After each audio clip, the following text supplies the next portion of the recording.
সুরমা মাছগুলোকে কেটে ধুয়ে পরিষ্কার করে হলদি মরিচ এবং লবণ দিয়ে 15 মিনিট মাখিয়ে রেখেছিলাম। এখন সবগুলো মাছকে আমি একটা একটা করে ভেজে নিচ্ছি। এই তো সবগুলো মাছ ভেজে নিলাম, একটু কড়কড়া করে ভেজে নিয়েছি। এখন রান্না করতে চলে যাই। এখন মাছটাকে রান্না করার জন্য এখানে আমি গ্রেট করে পেঁয়াজ কুচি করে নিয়েছি, ছোট ছোট দুটো। এখন এই গ্রেট করা পেঁয়াজের মধ্যে রসুন বাটা দিয়ে দিই। 1.5 চামচ রসুন বাটা দিয়ে দিলাম, 1 চামচ আদা বাটা দিয়ে দিলাম, সর্ষে বাটা দিয়ে দিলাম, বাটা সব মশলাগুলো দিয়ে দিলাম। এখন গুঁড়া মশলাগুলো দিব, কারণ মাছের এই পরিমাণ অনুযায়ী 1/2 চামচ পরিমাণ হলুদের গুঁড়ো দিয়ে দিলাম। একটু ঝাল রান্না করব বলে 1 চামচ পরিমাণ ভরে ভরে মরিচের গুঁড়ো দিয়ে দিলাম। এখন একটু জিরের গুঁড়ো দিয়ে দিব, প্রায় 1/2 চামচ পরিমাণ। আর এখানে ধনের গুঁড়ো দিয়ে দিব 1/2 চামচ পরিমাণ। আমি সবগুলো গুঁড়ো আলাদা আলাদা করে নিয়েছি। মাছের ভাজার সময় একটু লবণ দিয়েছিলাম, এখন সেই পরিমাণ অনুযায়ী আমি লবণটা একটু অ্যাড করে দিলাম, সামান্য একটু পানি দিয়ে দিলাম। এখন সবগুলো মশলাকে একসঙ্গে আমি গুলিয়ে নিব, কারণ গ্রামের বাড়িতে আমি এভাবে রান্না করতে দেখেছিলাম। আসলে ওটা মাটির চুলা, তো খেতে অনেক টেস্ট হয়েছে। আমাদের তো গ্যাসের চুলা শহরে, তো তারপরও আমি একটু চেষ্টা করি, খেতে অনেক ভালো লেগেছিল। আর তাছাড়াও গ্রামের বাড়িতে বাটা মশলা ছিল, আমার তো হলদি মরিচের গুঁড়া বাটা না, এটা হচ্ছে গুঁড়া। তারপরও আমি ওদের মধ্যে একটু চেষ্টা করে দেখি। এই হচ্ছে সব মশলা তেলের মধ্যে একসঙ্গে আমি এখন কষিয়ে নেব। দেখতেই পাচ্ছেন মাছ ভাজার তেলগুলো বেঁচেছিল একটু, সেই মাছ ভাজার তেল দিয়েই এই মশলাটা কষিয়ে নিব। এই যে গুলিয়ে নিয়েছিলাম সেই মশলাটা, এখন সব মশলাটা এখন আমি গরম তেলের মধ্যে দিয়ে দেবো। সবগুলোকে একটু 5 থেকে 6 মিনিট মাঝারি ফ্লেমে রেখে ভালো করে কষিয়ে নেব। দেখতেই পাচ্ছেন সব মশলাগুলো ভালোভাবে কষানো হয়ে গেছে। তেলের মধ্যে থেকে মশলার সমস্ত সব কালারগুলো বেরিয়ে আসছে, বাবুলস আকারে সবগুলো তেলের মধ্যে দিয়ে আসছে। এতে বোঝা যাচ্ছে যে মশলাটা ভালোভাবে কষানো হয়ে গেছে।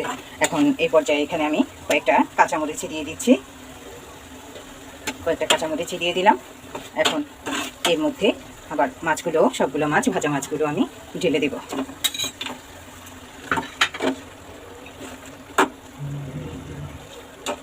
এভাবে করে আমি আরও 2-1 মিনিট ভালো করে মাছগুলোর সঙ্গে মশলাটাকে ভালো করে কষিয়ে নিব। 2 থেকে 3 মিনিটের মতো কষিয়ে নেব। আমি 2 মিনিট করে 4 মিনিট ভালো করে উল্টিয়ে পাল্টিয়ে মাছগুলোকে কষিয়ে নিয়েছি। এখন আর বেশি কষালে নিচে লেগে যেতে পারে, যার কারণে এখন আমি এখানে পরিমাণ মতো পানি দিয়ে নিচ্ছি। ব্যাস, এই পানির মধ্যে দিয়েই মাছটাকে রান্না করে ফেলব। ভাজা মাছ তো রান্না হতে আর বেশিক্ষণ লাগবে না। মশলাটাকেও আমি খুব ভালোভাবে কষিয়ে নিয়েছি। এখন 5 থেকে 7 মিনিটের মধ্যে মাছটা রান্না হয়ে যাবে। 7-8 মিনিট বলেছিলাম, অলরেডি 10 মিনিট হয়ে গেছে। এরই মধ্যে আমার সম্পূর্ণ মাছটা হয়ে গেছে। খুব সুন্দর হয়েছে মাছটা, অনেক টেস্টও হয়েছে। আমি একটু লবণটা চেখে দেখেছিলাম, লবণটার পরিমাণটাও ঠিক ছিল। আমি ভেবেছিলাম বেশি হয়ে যাবে। তো এর মধ্যে এখন আমি কিছু ধনেপাতা দিয়ে দিব। আপনারা যারা পছন্দ করেন খাবেন, আর যারা পছন্দ করেন না ধনেপাতা, তারা স্কিপ করে নেবেন। এই তো এখন আমি 1 মিনিট পরিমাণ রাখবো।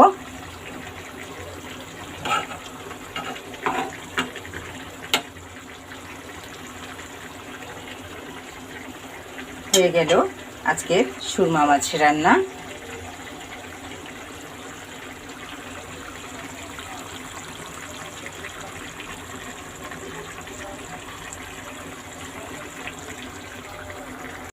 এই তো বন্ধুরা, একটা বাটিতে বেড়ে ফেললাম সুরমা মাছ। এই মাছটাকে রান্না করেছি, বিশ্বাস করবেন মনে হচ্ছে কি যে ইলিশ মাছের রান্না করছি, স্মেলটা ঠিক সেই ধরনের আসছিল। তো বন্ধুরা, যদি ভালো লেগে থাকে তাহলে অবশ্যই আমার ফেসবুক পেজটি ফলো করবেন, এবং যদি ইউটিউব চ্যানেল থেকে দেখে থাকেন তাহলে অবশ্যই আমাকে আমার চ্যানেলটি সাবস্ক্রাইব করবেন। তো আজ এ পর্যন্ত, অন্য কোনো রেসিপি নিয়ে আবার আসব। সেই পর্যন্ত সবাই ভালো থাকবেন, সুস্থ থাকবেন, নিরাপদে থাকবেন। আল্লাহ হাফেজ।